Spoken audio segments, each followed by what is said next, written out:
ఏంటండి ఇంకా అదే ఆలోచిస్తున్నారా? ఎలా మర్చిపోగలను లక్ష్మి? జరిగిందేదో జరిగిపోయింది, మీరు బాధపడకండి. ఎంత మాట అన్నాడో చూసావా? నా భార్య ఇబ్బంది పడుతుంది, బయటికెళ్ళండి నాన్న అన్నాడు. వాణ్ణి ఎలా పెంచాను? చదువుకుంటే పై చదువులకు వాడు వేరే ఊరు వెళ్లాల్సి వస్తుందని చదివే మాన్పించేశాను. జ్వరం వస్తే ఆ మాత్రలు చేదుగా ఉంటాయని నేనే మింగాను. నోరు తెరిచి అమ్మ కావాలన్నప్పుడల్లా ఇంతమంది అమ్మల్ని ఇచ్చాను. నాన్న అన్న ప్రతిసారి నాన్నల్ని ఇవ్వలేకపోయానని వాడికి నా మీద కోపమో ఏమో జానకి. నిజమేనండి, మనమంతా ఇలా లేమే. మన కుటుంబానికి దిష్టి తగిలింది. మా నాన్న మరణంతో ఆస్తిపోయి తమ్ముళ్ళతో నడి రోడ్డున పడ్డప్పుడు ఇలాంటి కష్టాన్ని మొదటిసారి అనుభవించాను.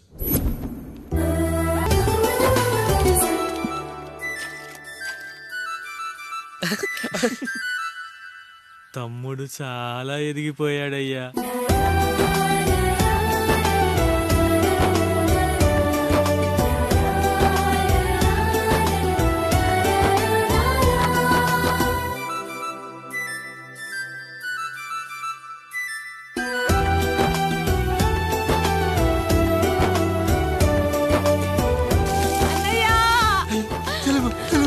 అయ్యో, ఈ పండుగ కాలుతుంది తల్లి. ఎంత మంచి నానేం చెప్పాడో తెలుసు కదరా, కష్టమైనా సుఖమైనా కలిసి పంచుకోవాలరా.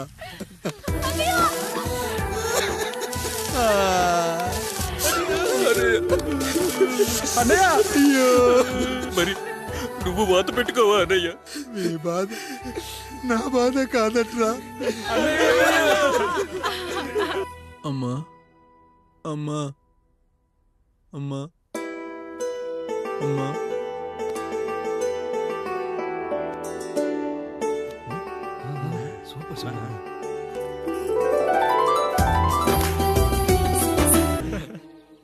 ఆ అమలాపురం, ఈ ఇచ్చాపురం, ఊహాపురం.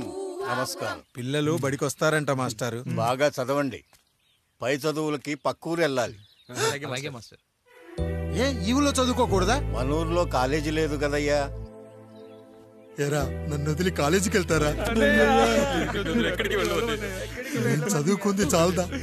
నా చదువులు మీ చదువులు కావా? మా కుటుంబాన్ని, మా అన్నదమ్ముల్ని విడదీసే ఈ చదువులు మాకొద్దు మాస్టారు, వద్దు.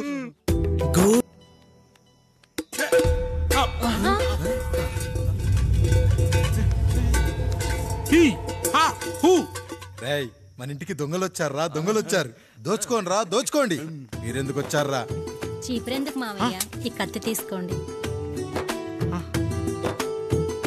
ఏమయ్యా, మా ఇంటికి రావా? మా ఇంటికి ఎప్పుడొస్తావు? ఈ ఆదివారం మీ అందరం ఊరెళ్తాం అయ్యా, మా ఇంటికి రావయ్యా. ఇదిగోవయ్యా, ఈ 100 రూపాయలు ఉంచుకో. తీసుకో తాతయ్య.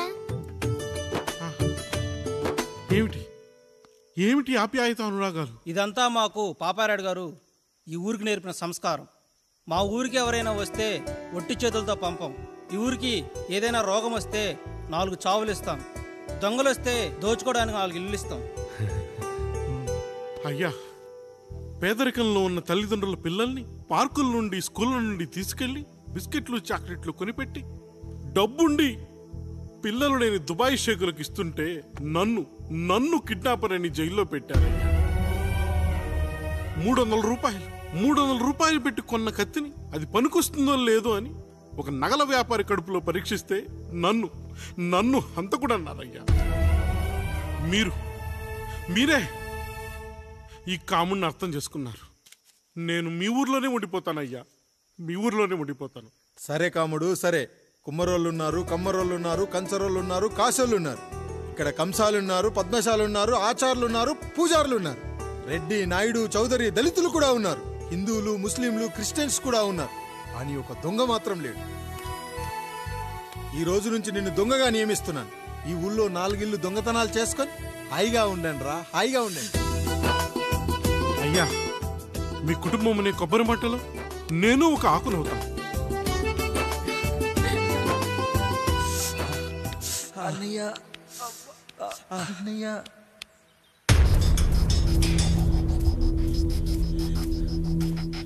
అయ్యా అయ్యా, ఏంట్రా రోడ్డు మీద కాలు కాలుతున్నా సరే తమ్ముళ్ళు చెప్పులు లేకుండా నడుస్తున్నారయ్యా, చెప్పులు లేకుండా నడుస్తున్నారయ్యా.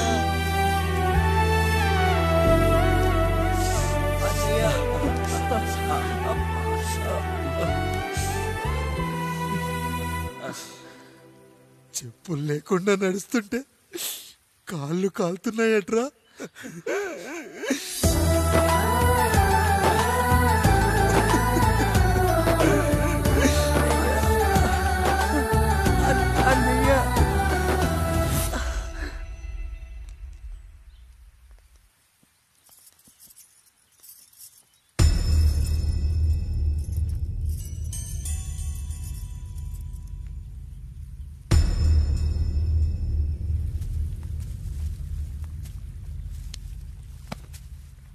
ఏరా కాముడు, అయ్యా బాధపడుతున్నావా? పెళ్ళేమైనా చేయమంటావా? వద్దులేండి అయ్యా, నాకు ఇది ఉందిగా చాలు, దీంతో నేను ఎలాగోలా సరిపెట్టుకుంటాను. దీనితో పాటు జీవితంలో నీకు ఓ తోడు కావాలి. రే గంటోడా అయ్యా, ఇక నుంచి కష్టాల్లో సుఖాల్లో వీడికి అన్నీ నువ్వేరా. మీరు శాసించాక నేను వేరే ఏదైనా ఆశించగలనా పెద్దయ్యా? ఏంటి బుజ్జి, ఏమైంది? పండు, నీకు పెళ్లి చేసిన మరుక్షణం నీ భర్త చనిపోతాడని జాతకంలో ఉంటే ఆయన నన్ను నీకిచ్చి పెళ్లి చేశారు. నేను పోతే నా భార్య పరిస్థితి ఏంటయ్యా అని అడిగితే నేను లేనారా అన్నారు. ఆయన చేసిన త్యాగం మామూలు త్యాగం కాదు. ఒకవేళ పొరపాటున నాకేమైనా జరిగితే? అయ్యయ్యో, అంత మాట అనకండి. మీరు వేరే చెప్పాలా? మొన్నటిదాకా తమ్ముడు, ఇప్పుడు ఈ కాముడు, తరువాత రాయుడు.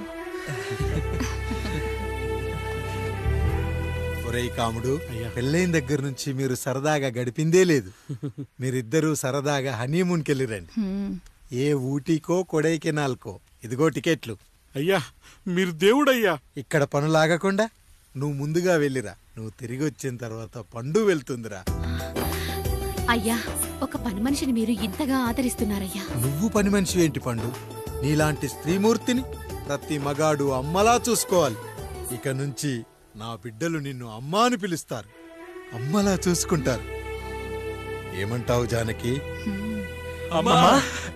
రెట్టలకు పిట్టై లోలోనే దాచే అందం, మట్టలకు చెట్టై పట్టుంచే సంబంధం, చుట్టలకు పెట్టై దాచుంచే ఓ సుమగంధం, మనకి ఎంత బాధగా ఉంటుంది, అన్నయ్యకి ఇంకెంత బాధగా ఉంటుంది.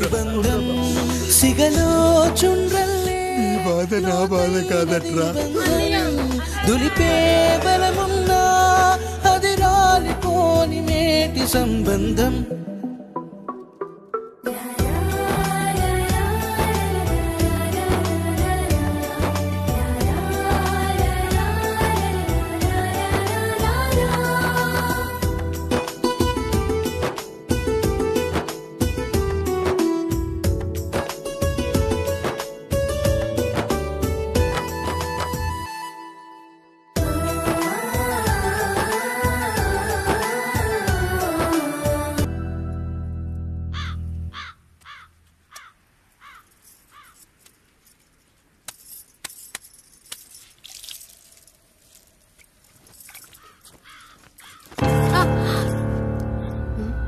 ఏంటి, నువ్వు చూసుకోలేవా? అయ్యో చూసుకోలేదండి, ఈసారి ఖచ్చితంగా చూసుకొని గుర్తాను. మీరు వెళ్ళండి.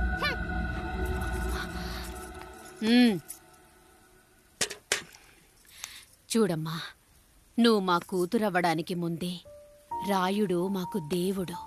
ఆయన కుటుంబం మనకు దేవాలయం. వాళ్ళు కొట్టినా తిట్టినా మనం అరవకూడదమ్మా.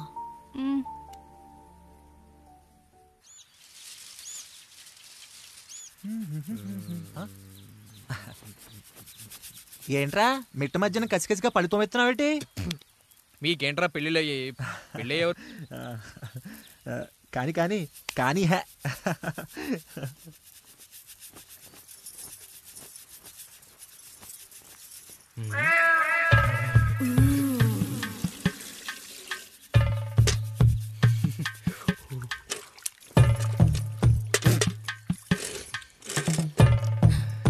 ఏంటండి? నీళ్ళు కావాలి.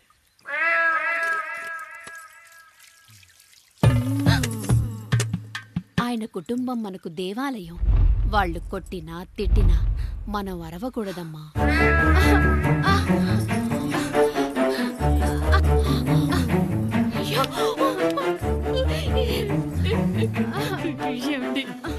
ఏదో ఒకటి చెయ్యండి మీరు. వద్దు పండు, పెద్ద ఆయన దగ్గర మాటొస్తుంది.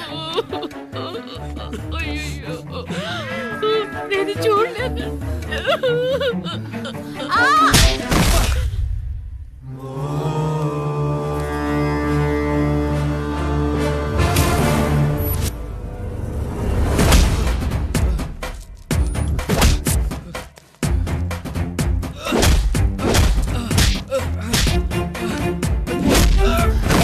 అయ్యో అనియా అనియా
నీతి లేని కుక్క, మా ముందు 7 తరాలు హత్యలు, దొంగతనాలు, వ్యభిచారాలు చేశాం, కానీ ఒక అమ్మాయిని మానభంగం చేసినట్టు చరిత్రలో లేదు. ఈ వంశంలో మొట్టమొదటిసారి ఎవ్వరూ చేయని పని నువ్వు చేసి గొప్పోడివైపోతే మేమంతా చూస్తూ ఊరుకుంటామనుకున్నావా? రేపు పొద్దున వీడిని పంచాయతీకి పిలిచి ఈ రాయుడు తీర్పిచ్చేంత వరకు లక్ష్మి వాడిని ఇంట్లో కూడా రానివ్వకు.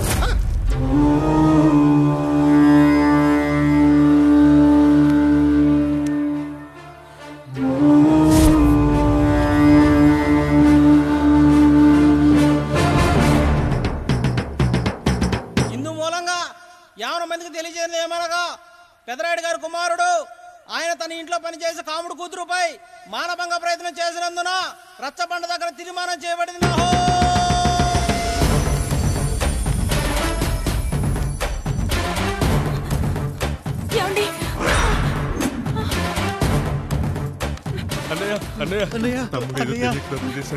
మన కుటుంబ గౌరవం నీ చేతిలో ఉంది, దయచేసి.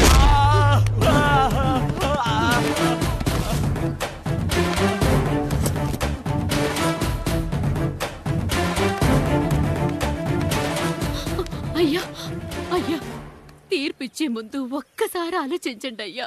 ఎంతైనా మనింటి బిడ్డయ్యా. అవునయ్యా, అన్యాయం జరిగింది మా బిడ్డకి. చిన్నబాబు ఏదో చిన్న తప్పు చేశాడని.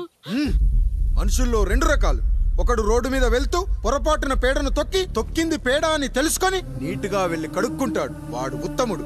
ఇంకొకడు అదే పేడను తొక్కి రోడంతా బరబరా గీసి పరిసరాలను అపవిత్రం చేసి అప్పుడెళ్ళి కడుక్కుంటాడు. అలాంటి నీచుడు నా కొడుకు. నేను 3వ రకం.